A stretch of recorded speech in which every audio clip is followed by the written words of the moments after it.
இது வந்து பார்த்தீங்கன்னா டான்லைட் டூல் டெக்னீஷியன் ELM 327ன்னு சொல்லி ஓடிபி. இது வந்து பார்த்தீங்கன்னா நம்ம மொபைல்லேயே ப்ளூடூத்தில் கனெக்ட் பண்ணிக்கலாம். கனெக்ட் பண்ணி நம்ம மொபைல்லையே வந்து எல்லாத்தையும் பார்த்துக்கலாம். இது டோட்டலாக வந்து பார்த்தீங்கன்னா 16 பின் வரும். அதாவது மேலே 8 பின், கீழே 8 பின், மொத்தம் 16 பின் வரும். இது நம்ம அப்படியே வந்து காரில் கனெக்ட் பண்ணிட வேண்டியதான். இது டோட்டல் ஃபுல்லி பார்த்தீங்கன்னா ப்ளூடூத்தில் தான் நம்மளுக்கு வந்து கனெக்ட் ஆகி வேலை செய்யும்.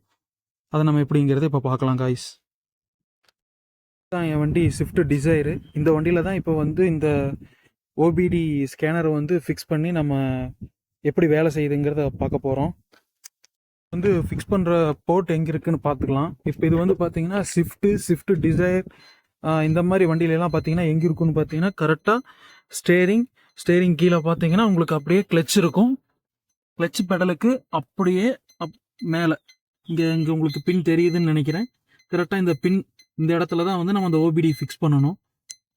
இப்போ பார்த்தீங்கன்னா அந்த ஓபிடி நான் வந்து ஃபிக்ஸ் பண்ணிட்டேன் அப்படின்னா உங்களுக்கு பார்த்தீங்கன்னா ரெட் கலரில் லைட் வந்து உங்களுக்கு இண்டிகேஷன் ஆகும். இப்போ வந்து இது பவர் ஆன் ஆயிருச்சுன்னு அர்த்தம். இந்த ஆப் தான் இப்போ பார்க்க போகிறோம். கார் ஸ்கேனர் அப்படின்னு சொல்லி இங்கே ஒரு ஆப் இருக்குல்ல காய்ஸ், இதுதான். இந்த ஆப்பை நீங்கள் வந்து ஓப்பன் பண்ணிக்கோங்க. ஓப்பன் பண்ணிட்டீங்க அப்படின்னா உங்களுக்கு இப்படி தான் இன்டர்ஃபேஸ் இருக்கும். இதில் வந்து பார்த்தீங்கன்னா கீழே பார்த்தீங்கன்னா உங்களுக்கு ELM கனெக்ஷன், ECU கனெக்ஷன் ரெண்டு இருக்கும். ரெண்டுமே இப்போ டிஸ்கனெக்டில் இருக்கும். இது நீங்கள் கனெக்ட் பண்ணணும் அப்படின்னா உங்களோட ப்ளூடூத் வந்து மொபைலில் வந்து ப்ளூடூத் ஆன் பண்ணி வச்சுக்கோங்க. அவ்வளோதான். நம்ம கீழே கனெக்ட்னு இருக்குல்ல, கனெக்ட் கொடுத்தீங்கன்னா கனெக்ட் ஆகும். டெமோன்றதை அமுத்துனீங்கன்னா அது எப்படி கனெக்ட் பண்ணணும் அப்படிங்கிறத அதுவே ஒரு வீடியோவாக உங்களுக்கு ஓடும். நம்ம வந்து இப்போ ஆல்ரெடி வண்டியை ஸ்டார்ட் பண்ணி வச்சுட்டோம். கீழே ஓபிடியும் உங்களுக்கு கனெக்ட் பண்ணிட்டோம். இப்போ வந்து கனெக்ட் பண்ண போகிறோம். கனெக்ட் அப்படி அமுத்திட்டீங்க அப்படின்னா கீழே ஆட்டோமேட்டிக்காக உங்களுக்கு கனெக்டட் அப்படின்னு வந்துடும்.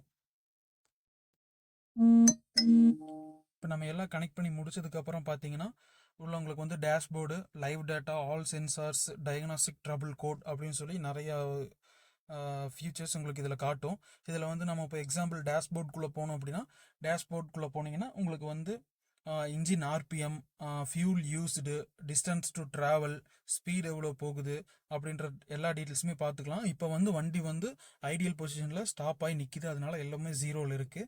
இப்போ அடுத்து வந்து பார்த்தீங்க அப்படின்னா உங்களுக்கு ஆல் சென்சார்ஸ்குள்ளே போனீங்க அப்படின்னா உங்கள் வண்டியில் என்னென்ன சென்சார்ஸ் எந்தெந்த விதமாக வேலை செஞ்சுக்கிட்டு இருக்கு, கரெக்டாக வேலை செஞ்சுக்கிட்டு இருக்கா அப்படின்றத டோட்டலாக நீங்கள் பார்த்துக்கலாம். இதில் ஸ்க்ரோல் பண்ணிங்கன்னா கடைசி வரைக்கும் எல்லா சென்சாரும் உங்களுக்கு இதில் வந்துக்கிட்டு இருக்கும்.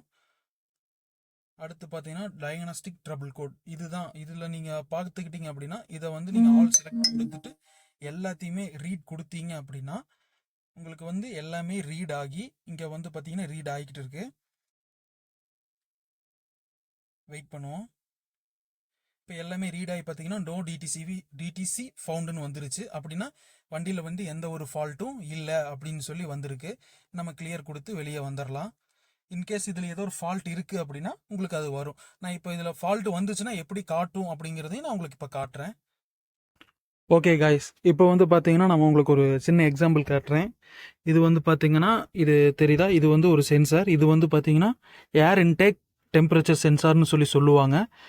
இது வந்து பார்த்தீங்கன்னா நான் ரிமூவ் பண்ணி வச்சுருக்கேன். தனியாக அன்பிளக் பண்ணிட்டேன். இதையும் வந்து நான் இதிலேருந்து ரிமூவ் பண்ணிடுறேன். ரிமூவ் பண்ணியாச்சு. ரிமூவ் பண்ணி தனியாக வச்சுருக்கேன். இப்போ நம்ம வந்து அது வந்து கோட் ரீட் பண்ணி இதை வந்து ஃபால்ட்டு காட்டுதா இல்லையா அப்படின்றத நம்ம வந்து இப்போ லைவாக டெஸ்ட் பண்ணிடலாம். இப்போ நம்ம மறுபடியும் அந்த ஆப்குள்ளே போயிடலாம். போயிட்டு பார்த்தீங்கன்னா நம்ம எதில் அது செக் பண்ணணும்னு பார்த்தீங்கன்னா டயக்னாஸ்டிக் ட்ரபிள் கோட்ஸ் அப்படின்னு வரும். நம்ம அதுக்குள்ளே போயிடலாம். இங்கே நீங்கள் வந்து ஆல் செலக்ட் கொடுத்துட்டு அப்படியே நீங்கள் வந்து கீழே ரீட் அப்படின்றத நீங்கள் ப்ரெஸ் பண்ணீங்க அப்படின்னா அதுவே வந்து உங்களுக்கு எல்லாமே ரீட் ஆகும். மேலே ஷோ ஆக ஆரம்பிச்சிருச்சு. உங்களுக்கு ஃபுல்லாக ரீட் ஆகட்டும். ரீட் ஆனதுக்கப்புறம் இங்கே என்ன காட்டுது பார்த்தீங்கன்னா P0113 அப்படின்ற சொல்லி ஒரு கோட் காட்டுது. அது என்ன போட்டிருக்குன்னு பார்த்தீங்கன்னா இன்டேக் ஏர் டெம்பரேச்சர் சென்சர் ஹை இன்புட் அப்படின்னு வந்திருக்கு. அப்படின்னா அங்கே வந்து இன்ஜினுக்கு உள்ளே போகிற ஏர் சென்ஸ் பண்ணுற சென்சார் வந்து உங்களுக்கு ஃபால்ட்டாக இருக்குது அப்படின்றத இதில் நம்ம காட்டுது. இதை வந்து நம்ம இதுலேயே வந்து பார்த்துக்கலாம். இப்போ நான் வந்து இந்த மறுபடியும் ஏர் இன்டேக் டெம்பரேச்சர் சென்சரை ஃபிக்ஸ் பண்ணிட்டு மறுபடியும் நம்ம வந்து ஸ்கேன் பண்ணி பார்ப்போம். மறுபடியும் அந்த கோட் ஷோ ஆகுதா இல்லை ரெட்டிஃபை ஆயிடுச்சான்னு சொல்லி நம்ம பார்க்கலாம்.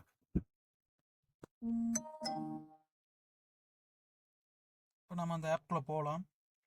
போய்கிட்டு மறுபடியும் பார்த்தீங்கன்னா அந்த டயக்னாஸ்டிக் ட்ரபிள் கோட்குள்ளே போயிட்டு நம்ம வந்து ஆல் செல் கொடுத்து நீங்கள் ரீட் கொடுத்தீங்க அப்படின்னா மறுபடியும் ஸ்கேன் ஆகும். உங்களுக்கு அப்போ காமிச்சது மறுபடியும் அப்படியே காட்டுது. காட்டும் போது நீங்கள் என்ன பண்ணுறீங்கன்னா டிலீட் கொடுத்துருங்க.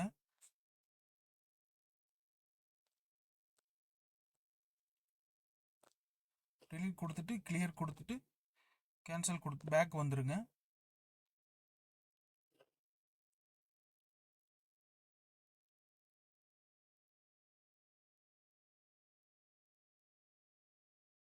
இப்போ வந்து பார்த்தீங்கன்னா உங்களுக்கு எந்த ஒரு டிடிசி கோடும் ஃபவுண்ட் ஆகலை. இப்போ நம்ம கிளியர் கொடுத்துட்டு வெளியே வந்துடலாம். அவ்வளோதான். ஓகே கைஸ், இப்போ இது வந்து பார்த்தீங்கன்னா எப்படி ஃபிக்ஸ் பண்ணுறது, எப்படி ப்ளூடூத் மூலயமா வந்து நம்ம ஃபோனில் கனெக்ட் பண்ணி யூஸ் பண்ணுறது அப்படிங்கிறத வந்து நம்ம இப்போ பார்த்துருப்போம். இதோட யூஸ்ஃபுல் என்னன்னு பார்த்தீங்க அப்படின்னா, நம்மளோட வண்டியில் வர மெயின் ப்ராப்ளம் வந்து நம்மளே வந்து பார்க்க முடியும். அதனால் அதிகப்படியான செலவுகளை வந்து இதனால் தவிர்க்க முடியும். நம்மளால் இதை கனெக்ட் பண்ணி பார்க்கும்போது என்ன பொருள் போயிருக்கோ அதை மட்டும் நம்ம கரெக்டாக மாற்றிக்கிட்டு நம்ம வண்டியை வந்து பாதுகாப்பாக வச்சுக்க முடியும். அதுதான் இதோட மெயின் யூஸ்ஃபுல். இது நான் வந்து பார்த்தீங்கன்னா ஃப்ளிப்கார்ட்டில் வந்து நான் வாங்கினேன். ஒரு 300 சம்திங் அதுதான் வந்துச்சு. வாங்கி வந்து பார்த்தீங்கன்னா 1 or 2 monthsக்கு மேலே ஆகுச்சு. இதுலேயே வந்து பார்த்தீங்கன்னா உங்களுக்கு இது நம்ம இந்தியன் பிராண்ட் காருக்கான ஓபிடி. இதில் வந்து பார்த்தீங்கன்னா கீழே 8 பின் மேலே 8 பின் டோட்டலாக வந்து 16 பின் இருக்கும். இதே ஜெர்மன் வண்டி அதெல்லாம் பார்த்துட்டிங்கன்னா அதுக்கெல்லாமே வேறு மாதிரி வரும். அதை நம்ம வந்து செக் பண்ணி நீங்கள் வாங்கிக்கோங்க. இது வந்து நம்ம இந்தியன் கார்ஸ்க்கு எல்லாத்துக்கும் நம்ம யூஸ் பண்ணலாம். எக்ஸாம்பிள் நம்ம மாருதி சுசுக்கிக்கு, மகேந்திராக்கு, இந்த மாதிரி வண்டிக்கு எல்லாத்துக்குமே நம்ம இந்தியன் பிராண்டுக்கு எல்லாமே மோஸ்ட்லி எல்லாத்துக்குமே சூட் ஆகும். நம்ம ஜெர்மன் வண்டிக்கு மட்டும் பார்த்தீங்கன்னா வந்து மேக்ஸிமம் மாறும். அதை நம்ம நீங்கள் செக் பண்ணி வாங்கிக்கோங்க. இதுதான் இதோட பர்பஸ் டோட்டலி. இதோட பைலிங்க் வந்து நான் கீழே டிஸ்கிரிப்ஷனில் தரேன். வேணுங்கிறவங்க இதை நீங்கள் வாங்கிக்கோங்க. நல்லா யூஸ்ஃபுல் கேஜெட் தான். பெரிய அமௌண்ட்டெல்லாம் இல்லை, ஒரு 300 தான் வரும். வாங்கி வச்சுக்கிட்டிங்கன்னா நம்ம வண்டியில் வர ப்ராப்ளத்தை நம்மளே வந்து ரெகனைஸ் பண்ணி அதை ரெட்டிஃபை பண்ணுறதுக்கும் யூஸ்ஃபுல்லாக இருக்கும்.